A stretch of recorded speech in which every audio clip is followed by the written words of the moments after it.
వరంగల్ భద్రకాళి అమ్మవారికి బంగారు బోనం సమర్పణపై వివాదం చోటు చేసుకుంది. ఇవాళ అమ్మవారిని దర్శించుకున్న వరంగల్ పశ్చిమ ఎమ్మెల్యే నాయిని రాజేందర్ రెడ్డి సంచలన వ్యాఖ్యలు చేశారు. బోనం సమర్పిస్తే తాగుడు, జంతు బలులు ఉంటాయని, భద్రకాళి అమ్మవారి ఆలయ ప్రాంగణంలో ఇలాంటివి జరిగితే సహించేది లేదని అన్నారు. ఎవరైనా తాగి వచ్చినా కూడా కఠిన చర్యలు తీసుకుంటామన్నారు.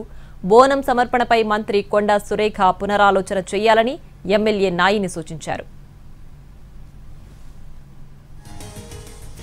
వరంగల్ జిల్లా వాసుల ఇలవేల్పు అయిన భద్రకాళి అమ్మవారికి ఈ నెల 22న తొలిసారిగా బోనం సమర్పించాలని నిర్ణయించారు.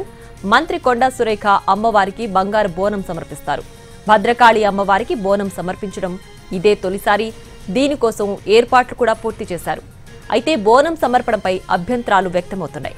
బోనం సమర్పిస్తే చాలా పవిత్రతతో కూడుకున్న అమ్మవారి ఆలయం జంతు బలితో అపవిత్రం అవుతుందన్న వాదనలు వినిపిస్తున్నాయి. ఈ నేపథ్యంలోనే ఎమ్మెల్యే సూచనలు చేశారు. బోనం సమర్పించే సమయంలో ఎవ్వరూ జంతు బలి ఇవ్వకుండా, తాగి రాకుండా చూసుకోవాల్సిన బాధ్యత ఉందని అన్నారు.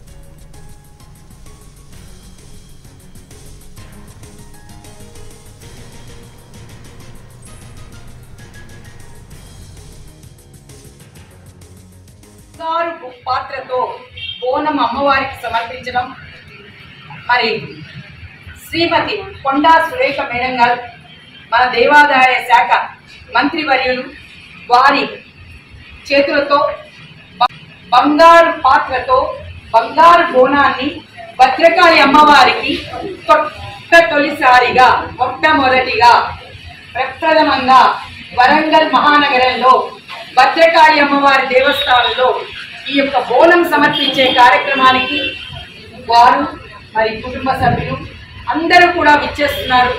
మన ఎమ్మెల్యే గారు, వారి కుటుంబ సభ్యులు, మరి పెద్దలు అందరూ, ఎంపీలు, ఎమ్మెల్సీలు అందరినీ కూడా ఆహ్వానించడం జరుగుతోంది. కనుక ప్రతి ఒక్కరూ 22/6/2025 మధ్యాహ్నం 12 గంటలకల్లా మరి లాల్ దర్వాజా నుంచి మరి అక్కడ సింహవాహినితో వారందరూ వస్తున్నారు. అక్కడి నుంచి కూడా అక్కడ చేసే బోనం చేసే వారంతా కూడా ఇక్కడికి రావటం, బోనాన్ని భద్రకాళి అమ్మవారి దగ్గర ప్రత్యేకంగా స్టార్ట్ చేయడం జరుగుతోంది. భద్రకాళి బోనం తీసుకొచ్చిన సంతోషం, అమ్మవారి ఇష్టమైతే తప్పకుండా వస్తారు.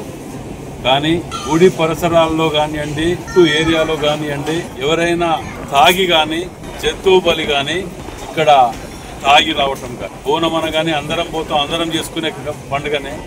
ఇది మొట్టమొదటిసారి చేస్తున్నాం కాబట్టి, అది భద్రకాళి అమ్మవారి టెంపుల్లో కాబట్టి ఎవరు కానీ తాగి వచ్చినా, జంతువు బలి చేసినా కఠినంగా వ్యవహరించవలసి వస్తుంది.